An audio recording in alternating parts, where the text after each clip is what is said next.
दोस्तों नमस्कार, हाजिर हैं एक बार फिर से आज की बड़ी और ताजा खबरों के साथ। बस आपसे निवेदन है, कृपया वीडियो को लाइक कर दें, चैनल को सब्सक्राइब कर लें और घंटी बटन जरूर दबा दें। वहीं पहली बड़ी खबर है, राहुल गांधी ने मोदी सरकार पर बोला जोरदार हमला। बोले कोरोना से खुद रखें अपना ख्याल, सरकार देश की संपत्ति बेचने में व्यस्त। आपको बता दें कि कांग्रेस के पूर्व अध्यक्ष राहुल गांधी ने एक बार फिर से मोदी सरकार पर जोरदार हमला बोला और लोगों से कहा कि कोरोना से खुद अपना ख्याल रखिए, क्योंकि सरकार देश की संपत्ति को बेचने में व्यस्त है। कांग्रेस के पूर्व अध्यक्ष राहुल गांधी ने देश में कोविड-19 महामारी के मामलों में बढ़ोतरी को चिंताजनक करार देते हुए बृहस्पतिवार को कहा कि टीकाकरण की गति तेज करने की जरूरत है ताकि अगली लहर में महामारी के गंभीर प्रभाव से बचा जा सके। राहुल गांधी ने लोगों से सावधानी बरतने की अपील की और राष्ट्रीय मौद्रीकरण पाइपलाइन का परोक्ष रूप से हवाला देते हुए यह आरोप लगाया कि केंद्र सरकार इस समय बेचने में लगी हुई है। कांग्रेस नेता ने ट्वीट किया और कहा कि कोविड-19 के मामलों में वृद्धि बेहद चिंताजनक है। टीकाकरण को गति दी जानी चाहिए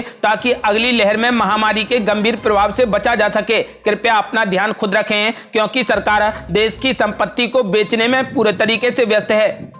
और ये बड़ी खबर, नारायण राणे वाले विवाद में अब फ्रंट फुट पर बीजेपी। आजादी के हुए कितने साल, उद्धव ठाकरे को 75,000 खत भेजकर दिलाएगी याद। आपको बता दें कि महाराष्ट्र में नारायण राणे के उद्धव ठाकरे पर विवादित बयान पर छिड़ी रार के बीच बीजेपी ने शिवसेना पर जोरदार हमला बोला। बीजेपी के विधायक आशीष सोलार ने कहा कि 15 अगस्त के मौके पर मुख्यमंत्री उद्धव ठाकरे ये भूल गए कि देश को आजाद हुए कितने साल हो गए हैं। बीजेपी के राज्य प्रमुख चंद्रकांत पाटिल की लीडरशिप में हम 75,000 खत लिखेंगे और मुख्यमंत्री को भेजेंगे। इन खतों के जरिए हम उन्हें याद दिलाएंगे कि आजादी के कितने साल हो गए हैं, ताकि वे कभी ये बात ना भूलें। मुख्यमंत्री को लोगों से इस गलती के लिए तुरंत माफी मांगनी चाहिए। दरअसल 15 अगस्त को कार्यक्रम के दौरान मुख्यमंत्री उद्धव ठाकरे ने अपने पीछे खड़े एक शख्स से पूछा था कि देश को आजाद हुए कितने साल हो गए हैं। इसी का जिक्र करते हुए नारायण राणे ने कहा था कि यदि मैं उस वक्त वहां पर होता तो उद्धव ठाकरे को थप्पड़ मार देता। उनकी इस टिप्पणी पर संग्राम छिड़ गया था। उसके चलते मंगलवार को राज्य में कई जगहों पर शिवसेना ने प्रदर्शन भी किया था।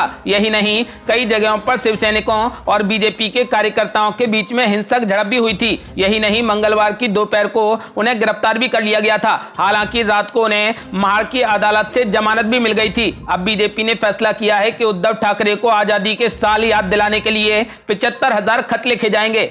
और बड़ी खबर, कांग्रेस में तगड़ा हंगामा। कांग्रेस ने नवजोत सिंह सिद्धू को दिया तुरंत बर्खास्त करने का अल्टीमेटम। आपको बता दें कि पंजाब कांग्रेस की कप्तानी मिलने के बाद से ही फ्रंट फुट से बैटिंग कर रहे नवजोत सिंह सिद्धू को सलाहकारों को लेकर कांग्रेस नेतृत्व की ओर से उन्हें अल्टीमेटम मिला है। सीनियर कांग्रेस नेता और पंजाब कांग्रेस प्रभारी हरीश रावत ने कहा कि नवजोत सिंह सिद्धू को अपने सलाहकारों को तुरंत बर्खास्त कर देना चाहिए और अगर वो ऐसा नहीं करते हैं तो फिर पार्टी उन्हें बर्खास्त कर देगी। हरीश रावत की यह फटकार कैप्टन अमरिंदर सिंह को आउट करने की कोशिश में जुटे नवजोत सिंह सिद्धू खेमे के लिए ये किसी बड़े झटके से कम नहीं है। दरअसल नवजोत सिंह सिद्धू की टीम में हाल ही में शामिल हुए मालविंदर सिंह माली और प्यारे लाल गर्ग बीते कुछ दिनों से पाकिस्तान, कश्मीर और इंदिरा गांधी पर दिए अपने बयानों की वजह से सुर्खियों में हैं। इतना ही नहीं, मालविंदर सिंह माली कैप्टन अमरिंदर सिंह के खिलाफ खुलकर बयानबाजी कर रहे हैं और उन्होंने अपने फेसबुक पोस्ट में अमरिंदर सिंह को अलीबाबा 40 चोर भी कह दिया है। आपको बता दें कि फिलहाल नवजोत सिंह सिद्धू को कांग्रेस हाईकमान ने अल्टीमेटम दे दिया है। उन्होंने कहा है कि या तो आप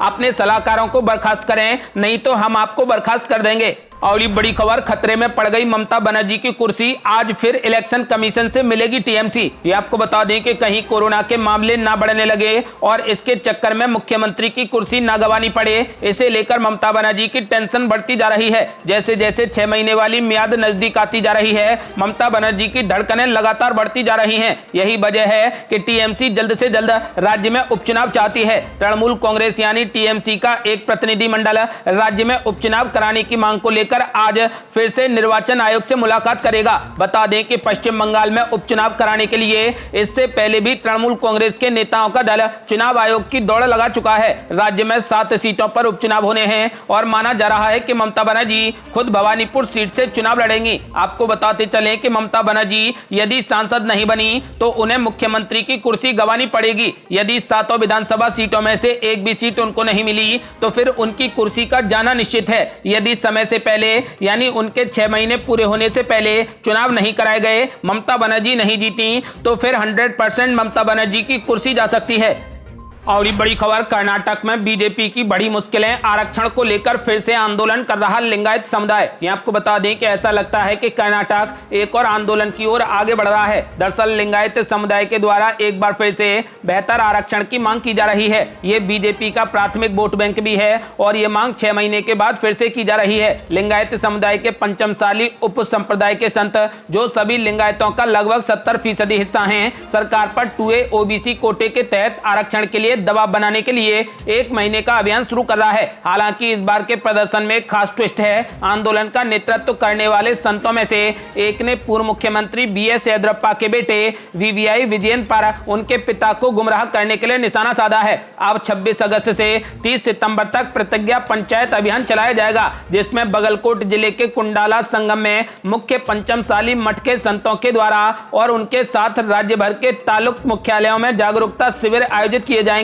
ताकि समुदाय को एक साथ लाया जा सके और सरकार पर दबाव बनाया जा सके। और बड़ी खबर, योगी सरकार का बड़ा फैसला, कल्याण सिंह के नाम पर होगा लखनऊ कैंसर संस्थान और बुलंदशहर मेडिकल कॉलेज का नाम। ये आपको बता दें कि उत्तर प्रदेश के मुख्यमंत्री योगी आदित्यनाथ ने पूर्व मुख्यमंत्री स्वर्गीय कल्याण सिंह के सम्मान में बड़ा फैसला किया है। सूत्रों के अनुसार मुख्यमंत्री योगी आदित्यनाथ ने लखनऊ में कैंसर संस्थान का नाम और बुलंदशहर में गवर्नमेंट मेडिकल कॉलेज का नाम कल्याण सिंह के नाम पर करने का फैसला किया है। बता दें कि इससे पहले यूपी के डिप्टी CM केशव प्रसाद मौर्य ने अयोध्या में राम जन्मभूमि परिसर तक जाने वाली सड़क का नाम कल्याण सिंह मार्ग रखने का भी ऐलान किया है। केशव प्रसाद मौर्य ने साथ ही ऐलान किया है कि अयोध्या के अलावा लखनऊ, अलीगढ़, एटा, बुलंदशहर और प्रयागराज में भी एक सड़क का नाम कल्याण सिंह के नाम पर रखा जाएगा।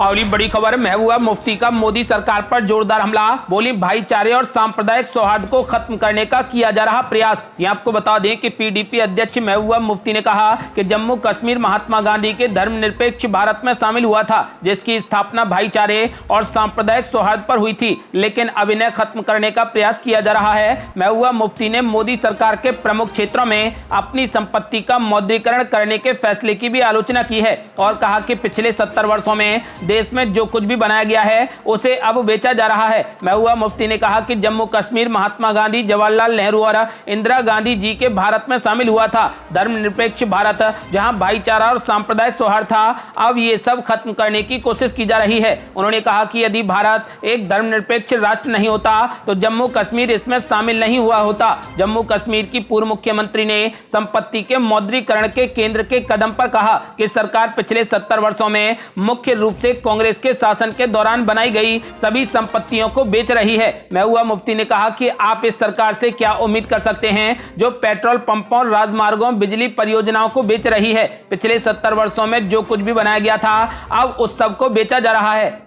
अगली बड़ी खबर, कोरोना वायरस के खिलाफ जंग में बड़ा फैसला, अक्टूबर के पहले हफ्ते से बच्चों को भी लगेगी कोरोना की वैक्सीन। ये आपको बता दें कि कोरोना के खिलाफ लड़ाई में बड़ी बढ़त मिल सकती है। देश में 12 साल और उससे ऊपर के बच्चों को भी अब जल्द ही कोरोना वैक्सीन लगाई जा सकेगी। अक्टूबर के पहले हफ्ते से इस एज ग्रुप के बच्चों को वैक्सीन लगाए जाने की योजना है। सबसे पहले उन बच्चों को वैक्सीन दी जाएगी जो किसी गंभीर बीमारी से जूझ रहे हैं। देश में 12 साल से 17 साल की उम्र के लगभग 12 करोड़ बच्चे हैं। कोविड ग्रुप ने कहा कि बच्चों के मानसिक और शारीरिक विकास के लिए स्कूल खोल देने चाहिए। इसी जरूरत के तहत बच्चों को जल्द वैक्सीन करने की तैयारी है। आपको बता दें कि बच्चों को देश में अब 12 साल और उससे ऊपर के बच्चों को भी जल्द कोरोना की वैक्सीन लगाई जाएगी और ये वैक्सीन अक्टूबर के पहले हफ्ते से ही बच्चों को लगनी स्टार्ट हो जाएगी। और बड़ी खबर, जातिगत जनगणना पर जेडीयू ने दिखाए तेवर, उपेंद्र कुशवाहा बोले आपस का मतभेद दूर करे बीजेपी। ये आपको बता दें कि जातिगत जनगणना को लेकर जनता दल यूनाइटेड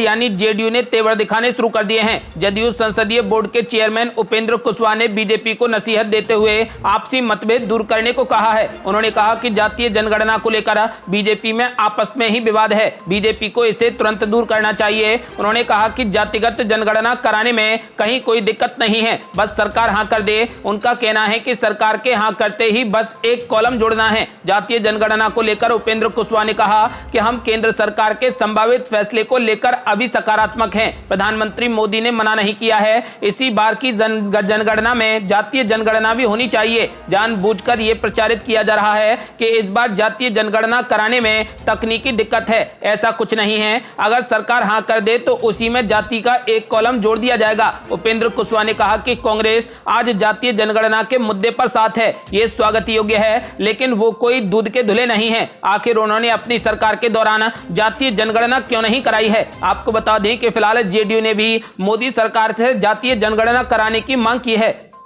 और ये बड़ी खबर, कैप्टन अमरिंदर सिंह को आउट करने की कोशिश में जुटे नवजोत सिंह सिद्धू खेमे को झटका, हरीश रावत के बयान के बाद बदले सुर। आपको बता दें कि पंजाब में कैप्टन अमरिंदर सिंह की सरकार का तख्ता पलट करने की कोशिश में लगे सिद्धू खेमे के पंजाब कांग्रेस के विधायकों और मंत्रियों को करारा झटका लगा है। देहरादून पहुंचकर इन लोगों ने पंजाब कांग्रेस के प्रभारी हरीश रावत से मुलाकात की और इस मुलाकात के बाद पंजाब के बागी विधायकों एवं मंत्रियों को मुंह की खानी पड़ी है। तो वहीं कैप्टन खेमे ने भी सख्त तेवर बना लिए हैं। आपको बता दें कि कांग्रेस की पटियाला से सांसद एवं कैप्टन अमरिंदर सिंह की पत्नी परनीत कौर ने साफ कर दिया है कि पंजाब में जो नाटकीय घटनाक्रम चल रहा है, ये सब नवजोत सिंह सिद्धू के पंजाब कांग्रेस अध्यक्ष बनने के बाद शुरू हुआ है। उन्होंने कैप्टन अमरिंदर सिंह का बचाव करते हुए कहा कि अभी तक पंजाब के मुख्यमंत्री ने कोई भी ऐसा बयान नहीं दिया है और कोई भी ऐसा काम नहीं किया है जिससे कि मुख्यमंत्री पद की गरिमा को ठेस पहुंची हो, बल्कि कोरोना जैसी महामारी और किसान आंदोलन के बीच में भी कैप्टन अमरिंदर सिंह ने